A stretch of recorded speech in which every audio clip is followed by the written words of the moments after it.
derdimiz, fida olsun cenimiz.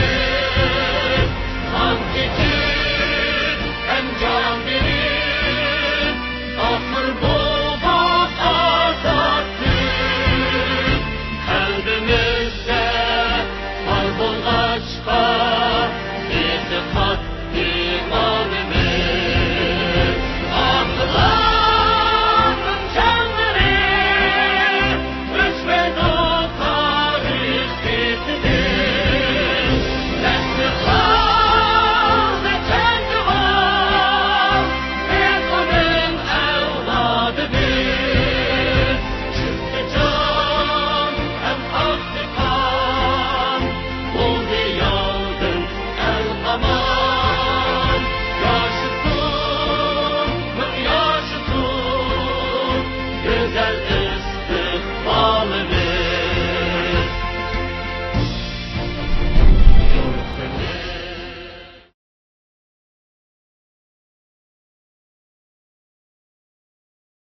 Dunya Uyghur qurultiyi markazi organning bugun stansimizga bildirishçi 7-nöwetlik Dunya Uyghur qurultiyi tövendeki organlardan tarkib topildi.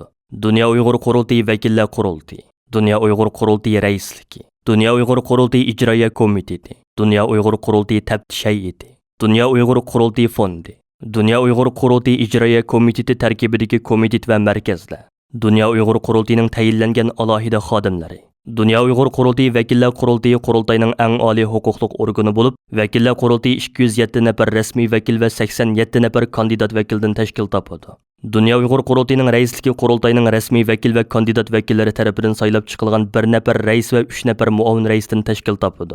Qurultayning muavin raislari tövendeki sohalarga mas'ul bo'lib, raisga yordamlashib ish ilib boradi. Har bir muavin rais qurultay vakillari ichidan yoki sirtidan muvofiq sonda maslahatchi va yordamchilarni vazifaga qo'yish huquqiga ega. Qurultayning siyosiy va strategiya ishlariga mas'ul muavin raisi, qurultayning tashkiliy ishlariga mas'ul muavin raisi, qurultayning xalqaro tashkilotlar va hukumatlar bilan bo'lgan tashkiliy aloqa xizmatlariga mas'ul muavin raisi. Dunya Uyghur qurultiyi ijroiya komiteti 1 nafar rais va 4 nafar muavin rais va ijroiya komiteti tarkibidagi 15 xizmat komitetining mudirlaridan tashkil topadi va bular qurultay vakillari tarafidan saylab chiqiladi. İcraiya komitetining har bir muavin raisi ayrim holda ijroiya komiteti qarmog'idagi 3-4 xizmat komitetiga mas'ul bo'lib, ijroiya komiteti raisga yordamlashib ish bajaradi. Dunya Uyghur qurultiyi taftish hay'ati 1 nafar bosh taftish va 4 nafar muavin bosh taftishdan tarkib topadi. Muavin taftishlar har qaysi rayonlar bo'yicha bosh taftishga yordamlashib vazifa o'taydi. Taftish hay'ati qurultay vakillari ichidan har qaysi davlatlardan o'z yordamchilarini vazifaga qo'yish huquqiga ega.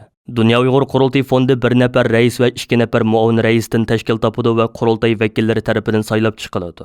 Muavin raisning birisi Uyg'urlik badali va har xil shakldagi iyon to'plash ishlariga mas'ul bo'ladi. Yana bir muavin rais xalqaro fondlarga yangi proyektlar sunib, iqtisodiy yordam olishga mas'ul bo'ladi. Qurultay fondi raisi har qaysi davlat va shaharlarda vakillar ichi va sirtidan o'z yordamchilarini vazifaga qo'yish huquqiga ega.